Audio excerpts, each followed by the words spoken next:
And you are on the stream now. Hello. Hello. How are you? What are we talking about today? We're talking about your trip to Ukraine. I think this is our first talk ever, right? That's right. Wait, yeah. Do Wait, is today your you... birthday? Yeah, it's my birthday. I was born almost on the Happy 29th. birthday. Thank you very much. Oh my goodness. Happy birthday. Yeah. How old are you? 42. Oh wow, okay. I am Cool. old, like 40 is the new 30. Yeah, Yeah, it's not old. No. that's good. So you're in Ukraine right now, right? I'm in Kyiv, yeah. No bombing How long tonight. is Well, good? I live in Poland. I'm Polish. So I go to Ukraine, spend some time here, then go back to Poland for a bit to spend time with my dog, and then go back because I have a German Shepherd, long-haired German Shepherd, and he's very sad when I leave Poland. So I go back to spend some time with him. That's very cute, very sweet. Yeah. So you're going over there pretty regularly then? Yeah.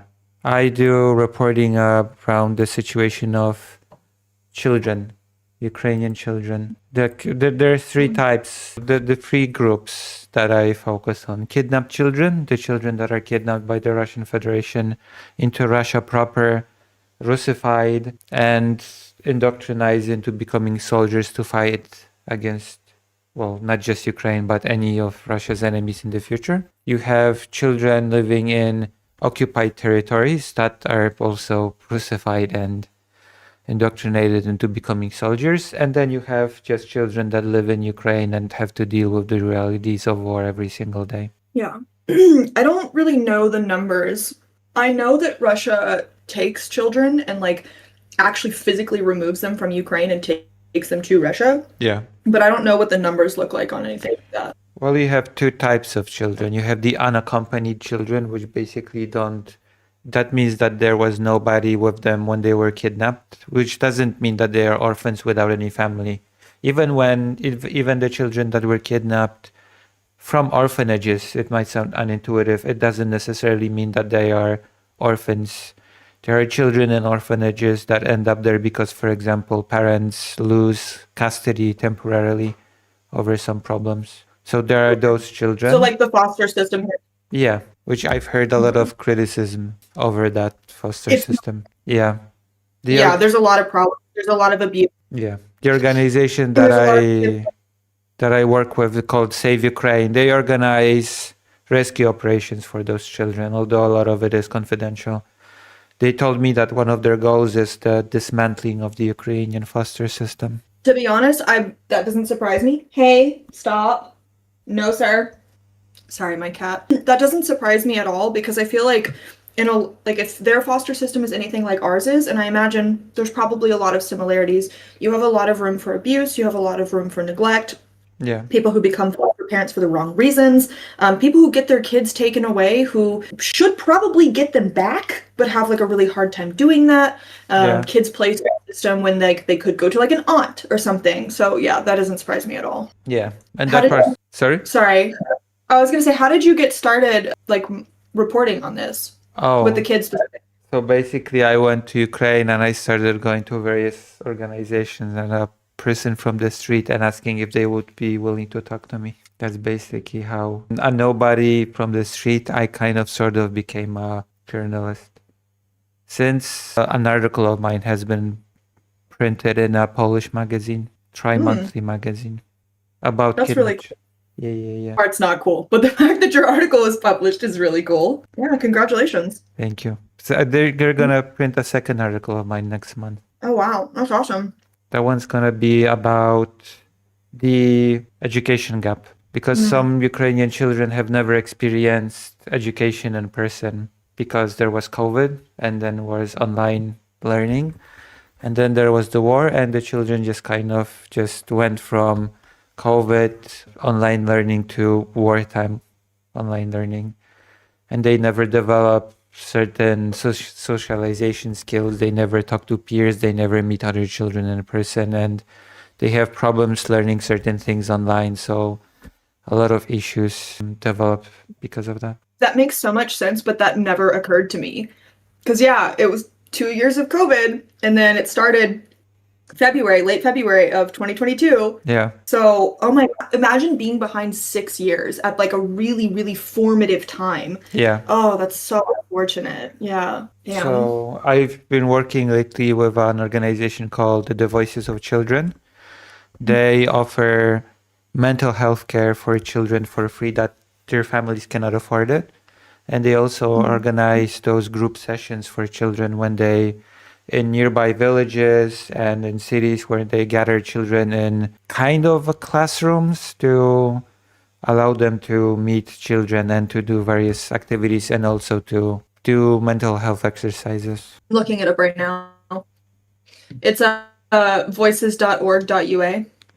I think I so. think. Voices right? of Children, that's their name. Okay, yeah, that's cool. I just found their website. I'll have to take a look at that more.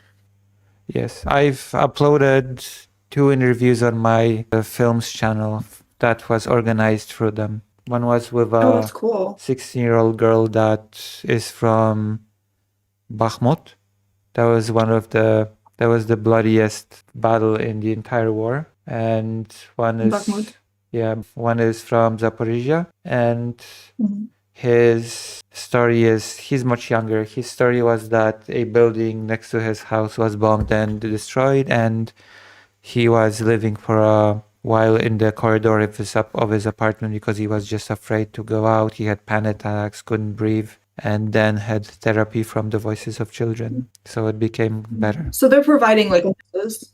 Yeah, for free, which is important because many That's really, families just cannot afford it. Yeah. Okay, yeah, I see here. It's like they have their donation page right here, and that's cool. Yeah, and there was a pretty wholesome story. I'm not sure if wholesome is the word.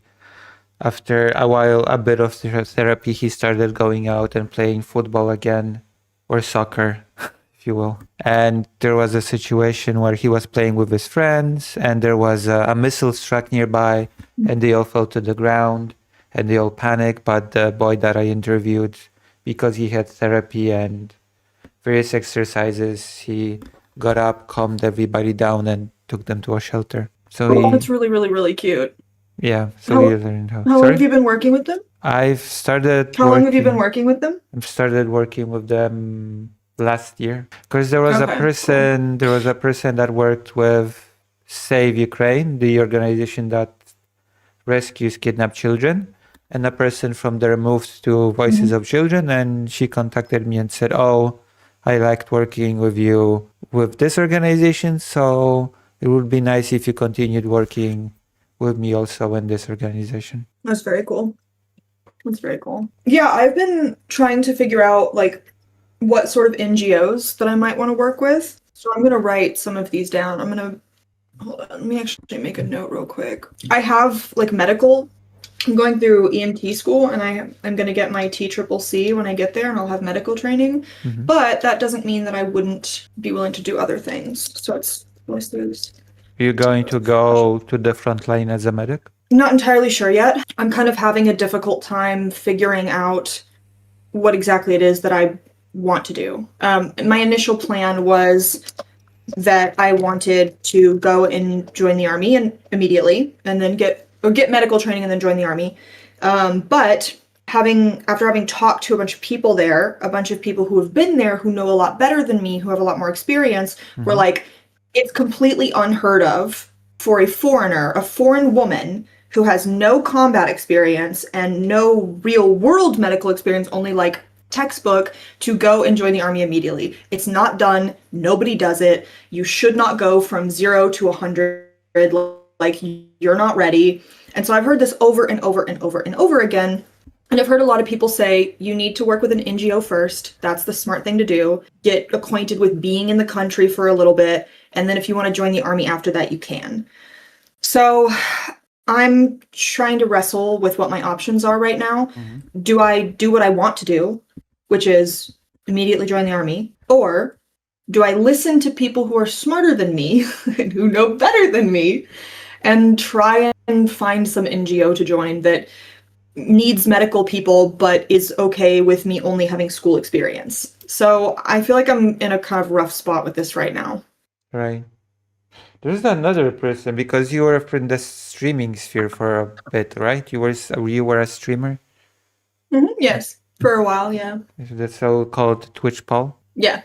Yes. Once upon a time. Once upon a time. Now the best streamer is here.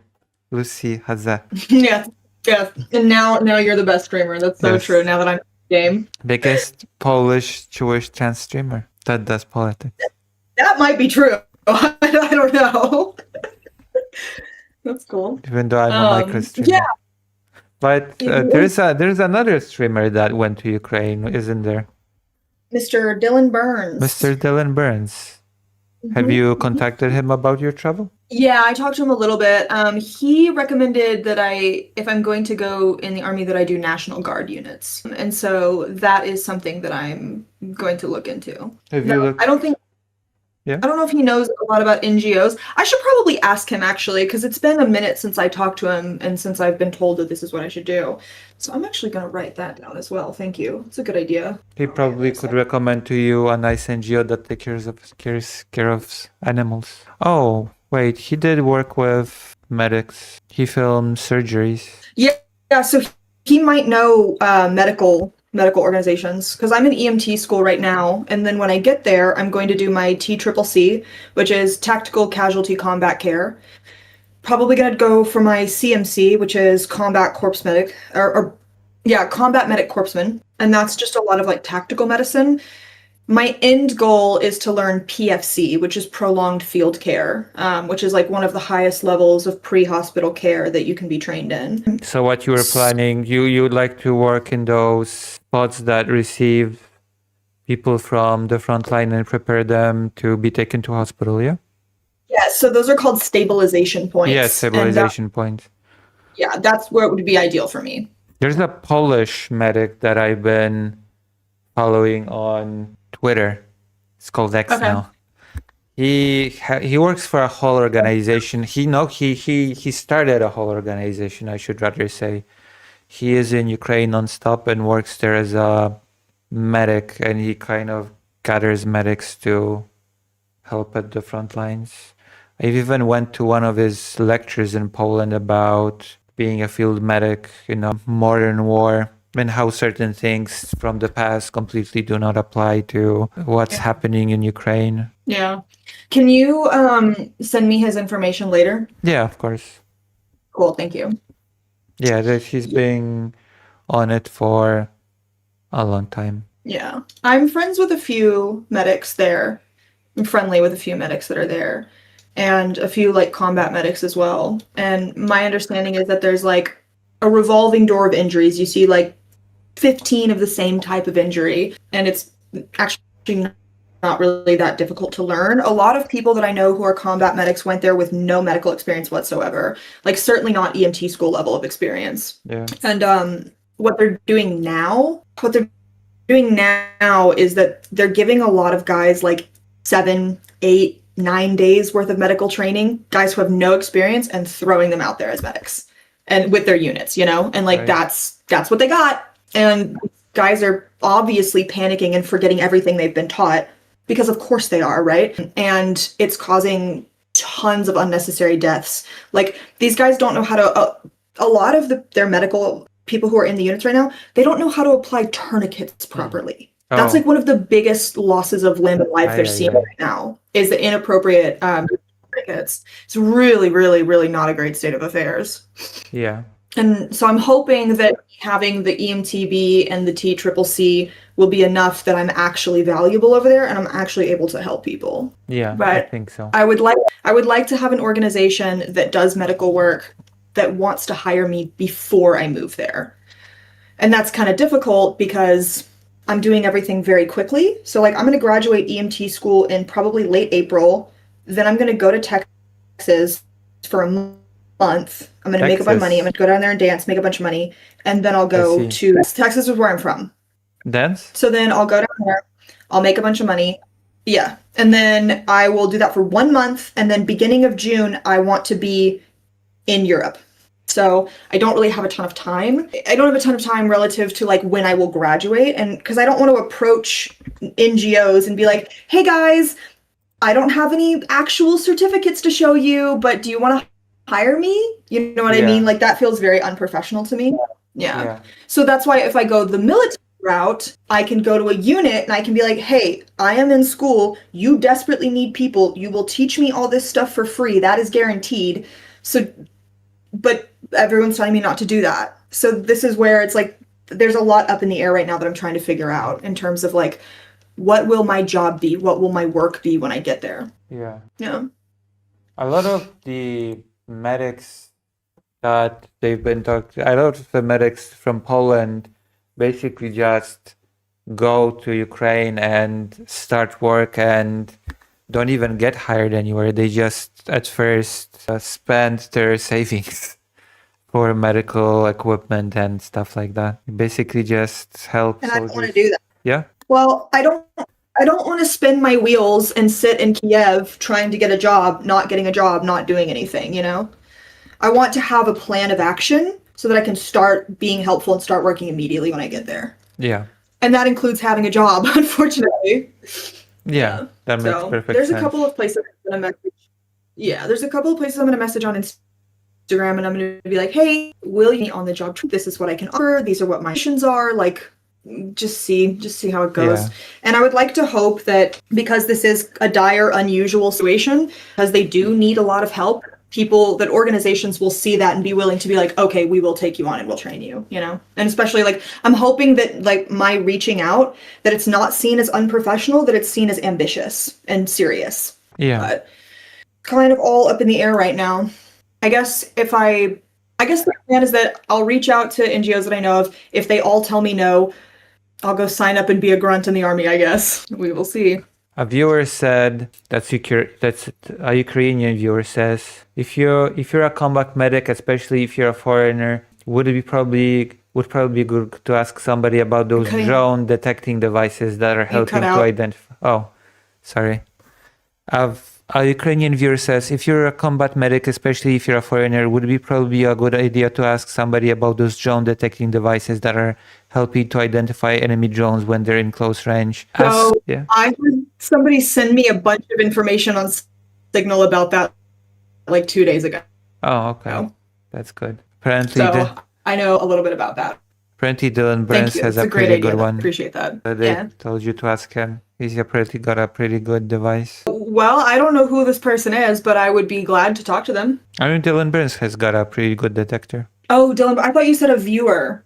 A viewer told me to ask Dylan Burns. Oh, okay. Gotcha. Yeah, I will. Okay, I'll put that in my notes too. Ask. Have you looked into any of his work while we're at it? Yeah, I know he's been doing documentary work. Have you seen And any of them? him and I talked. No, I haven't yet. Him and I talked Sorry? briefly like a couple of months ago, logistic stuff, but I have not. So we talked briefly a couple of months ago about logistics, and about like whether this was the right decision for me. Oh, you and talked to I have him not about actually it seen any of his work. You've talked to him a few months ago about it? Yeah. Was he still in Ukraine then? You broke up? No, at the time he was back home for a little bit, but yeah, he told me that at the time he was back home for a little bit, Uh-huh. but he told me that he has an apartment that he keeps over there, and that he had been embedded with some units and that he had done like filming and journalist work. I should watch some of his stuff. I've just been so incredibly busy since I decided to take this on and make this decision that it's been real. I think I've watched a single movie, like sat down and like binged a show or anything like that. It's been very go. I'm trying to learn the language and I'm in school. Oh, you're trying to So, learn I'm Ukrainian? working. You're learning Ukrainian? I'm trying to learn it right now. Tak. Tak is also, yes, tak. in Polish. The languages are Oh, very okay. similar. Yeah. Is there like an amount? Is there an amount? Is that basically 70% of the vocabulary overlap between Oh Polish wow, and... that's huge. So it's relatively easy for you guys to understand each other. Yeah. Actually, vocabulary-wise, and Cool. people are shocked when they hear this, Polish and Ukrainian are more similar than Ukrainian and Russian. Yeah, doesn't Ukrainian Russian they only have like a 60 or 65% overlap? I think Something so, like that? yeah. Like in Polish is Yeah. tak, Ukrainian is tak, and Russian is da, right? Yeah. Yeah. It was kind of interesting when because initially I was learning German, Ukrainian, and Russian at the same time. And I was like, I'm gonna fry my last brain cell. Like, there's no way I can't do all of this and go to EMT school. My head will explode, you know? Yeah. But it was really funny when I was learning them. When I first met my Ukrainian tutor, I was like, "Privyet," and she was like, "No, no, no, no, no, no, no, no, no, no, no, no, no, no, no." I was like, "Oh, okay, I'm sorry." She was like, "That's Russian. Don't say that to me." Or My just bad. say добрый день. Yeah, well, yeah, we always do that with each other. But it's really interesting the amount of like words in Ukrainian and Russian that are so similar, but not the same at all. Yeah. So, But in, again, like you have in Ukrainian you have дякую as yeah, good. thank you, Thank right? In Polish you have dziękuję as in thank you. And in Oh. Ukraine and in Russian you Yeah. have spasiba. You know? Do you speak all three? No, I don't speak Russian at all. I don't speak well Ukrainian, but I understand a lot of it because of that overlap. I speak better Yeah. Japanese than I speak Ukrainian. Okay. Yeah, you know what? It's funny. I started learning Ukrainian in like January. We're at the end of February now. I'm able to say like, and I'm able to say like, я хочу. Like, I could say jak sprawy, dobry Jak dzień. sprawy? Oh, jak sprawy. Which means how are things? Yeah. Hey, there are things.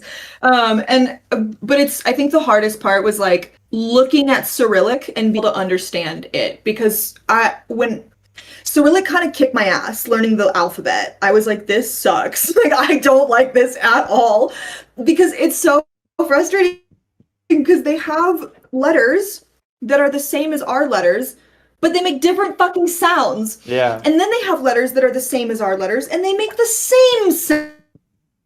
And I was like, fuck you guys. Yeah. It was easier to learn the pure Cyrillic letters than it was trying to learn their letters that look U is ours. Y, Y Like, is this sucks. U. But now that I've gotten that, there's not even a U. It's like there's a Y that's like a CH. Like, And okay, there's H is the in. You're like, all right, whatever, M- guys. Fuck you. I don't care. But it feels like amnesty, at least in the Yeah. my big claim to fame is The that backwards N got me for. my big claim to fame is that I sat down and learned it in 2 days. You learned the alphabet in 2 days. Yeah, because I I kind wish of they gave me that kind of autism. it's the transness.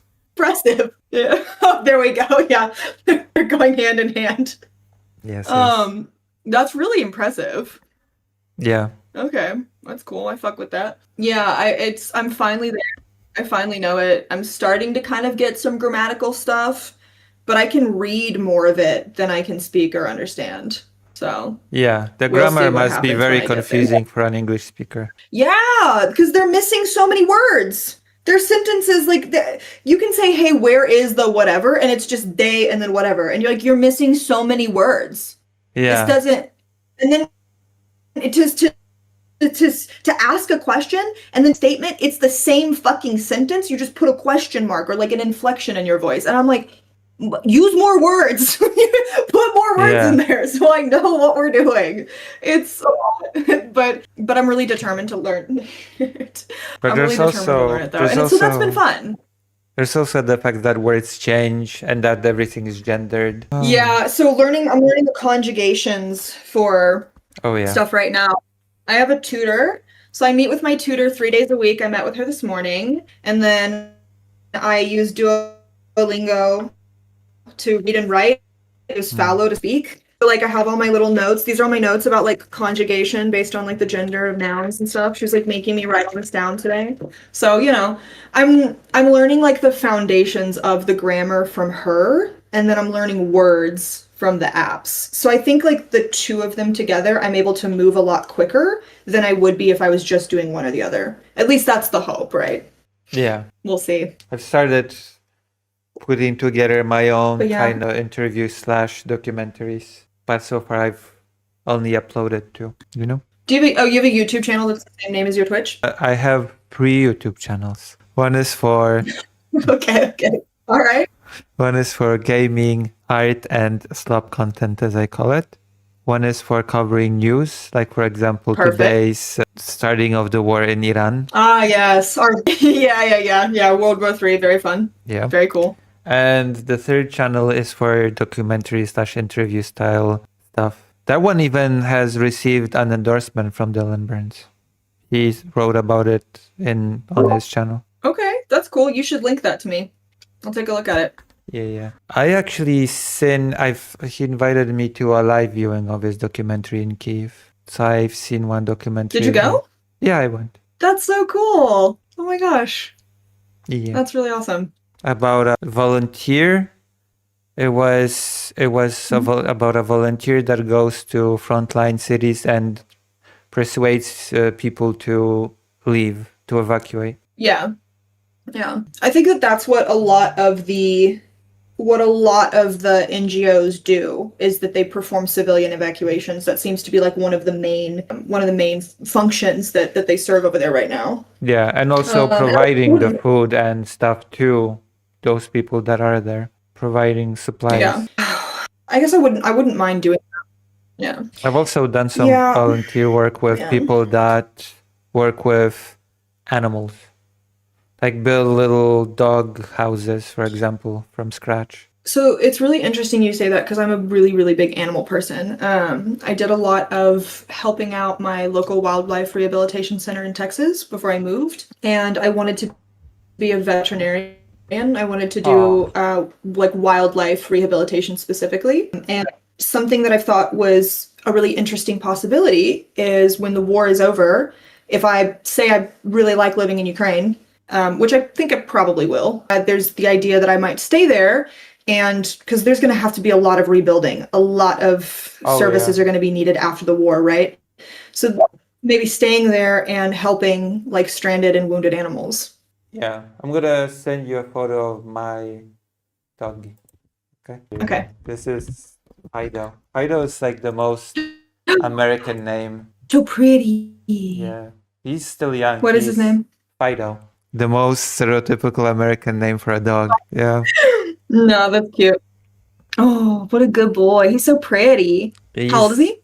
1.5 years old. So he still has that puppy energy. Yeah. Okay. And he is very specific. Cool. That's very cute. Oh, hello, Dubsy. He has very specific socialization. I took him in from a breeding thing when he was 7 months. So yeah. He spent first 7 months with his 2 sisters in a kennel, and then the breeder got ill and went to a hospital, so he put a litter of puppies in his kennel as well. So he's basically very friendly to dogs. He never barks at dogs, he never growls at dogs, and always pulls me to play with dogs, but he's more distrustful towards people. Yeah, that's so unfortunate. And then that's always, really cool that you gave him people always are mad I said that's really cool that you gave him a different. Yeah, people are always angry Why? at me. You're big dog, you're German Shepherds. My dog doesn't like German Shepherds. My dog's afraid. Our dog's afraid. Get that dog away. Even though my dog's friendly and it's the other dogs that usually bark at him and he never barks back. Yeah. It's wild. Yeah, I had a husky for a while and the same thing. Like people who had littler dogs would be like acting nervous, and it's like, just fucking relax, dude. Like the dogs will talk amongst themselves. Like it's fine. They'll work it out. Like it's really not a big deal. Yeah. One lady was even like, her dog was off the leash and my dog was off the leash. My dog ran towards her dog to play and she started screaming at me, "Get that dog away. Don't you see that my dog is subservient?" Like basically, to use the BDSM terms, my dog is a sub, your dog is a dom. So it means they will fight. And I said, well, no, that means the opposite. If one dog is submissive, that just means that he's doing the opposite of wanting a fight. They're not gonna fight. Yeah, exactly. Oh man. Like that's the point of one dog being I just have cats submissive. now. I used to have 10 cats. You had 10 cats? Yeah, but they sadly died. How? Because I had a few cats and then they started having babies. Oh man, no, mine are fixed. There's no way. We're not having any kittens in this house. No. Oh, I almost failed No. high school because of kittens. But because you had a fresh litter you had to take care of because your cats kept having them? Because that was the first Oh my time goodness. our cat got pregnant and she got ill and she couldn't produce milk, so we had to feed them manually. So we had to be 24. Oh, to bottle feed the kittens. Yeah, but most of the litter died. Only one survived from that litter because it's very difficult to keep them alive because That's really you just don't feed them. You have to keep them warm. You have to give them massages all the time, wow. and there's a big probability that they will choke. Actually, two were about to survive, but one day we were feeding one with Totally them. prone to getting it. Sorry, I'm sorry. What's that? Oh, I said that. Oh, I said their kittens are getting sick too. That's Yeah, difficult. and two were about to survive, but one of them started choking when we were feeding him with the milk. And then the cat mom got her motherly instinct back suddenly and snatched it away from us and tried to revive it for 2 hours, but didn't succeed. I feel like I would not be allowed, I would not be able to have cats after that. That would emotionally scar me. I would be like, I can't. I can't do Uh, this. Tough. But That's then so the one survived and she grew up, but she also died from that genetic thing, which coincided wow. because she died. We have to put her down, and then I visited my grandfather, and that was the last time that I saw him. My grandfather died soon afterwards as well. Oh, so sorry. This is so tragic. Yeah. My last cat Hopefully a lot. died. My last cat died soon before my father died from COVID. Oh my gosh. Okay, you know what? Maybe no more cats for you, because it seems that it's coinciding with bad things. So Yes. you stay with dogs. I will take on the cats. Oh my goodness. How much longer are you going to be there on your trip this time? For a few days, and then I'll go back to Fido for a bit, and then I'll go back here again. I'm trying to work on free stories that are bigger. I'm trying to get stories on the children that were actually harmed by missiles, drones, and mines. I'm also trying to get the more military accreditation to be able to go to more places, but that's a whole different thing. You have to like get special permission so that you can travel like with the military to do reporting? Yeah, Okay. Is that hard to get? not easy. So I did an interview with a family that their apartment was not hit by a drone directly. The apartment above them was hit by a drone, and their apartment caught fire. So the parents took the children, but they got burned. The girl that I interviewed got burned pretty badly. She had, I think, 3 surgeries. Yeah. So like a small girl. So I interviewed her and her mom, and there's a lot of situations where the apartments don't get hit directly, but the fire sort of spreads to their apartment. And there's a lot of stories of people wanting to rush back in to save their pets. They wanted to save their cat, but the flame sort of flew from their door, so they weren't able to get their cat from the burning apartment. But they later came back and found that the cat hid in some way that the cat survived the fire. Oh, okay. We love to hear that. That's Yeah. so good. So they still have the cat and the cat's alive, which is pretty miraculous considering that she hid in some spot in the burning apartment, and the Yeah. apartment is completely burnt. We conducted the interview inside the burnt apartment, so I mean, the fact that she didn't choke on the smoke either is crazy. yeah. Like, that's wild. That's very cool. Very, very, very cool. Yeah. I'm not sure if you've heard, speaking of fires, I'm not sure if you're updated on, I think Dylan Burns' house burned in the What? US. Yeah, in the US at the beginning of 2025. No, I didn't hear about this at all. Oh, well, I am telling you.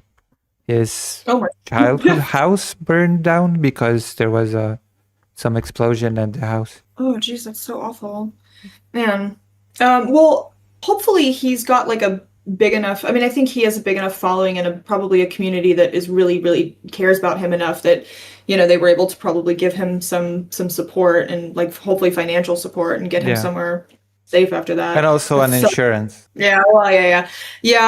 My home that I had with my husband also burned to the ground, and Yeah? yeah, they do give you insurance in that situation. Oh. Yeah, they do give you insurance in that situation. But man, that's so tough. There's his Is childhood is your husband gonna go with you to Ukraine? Okay, we've been on call.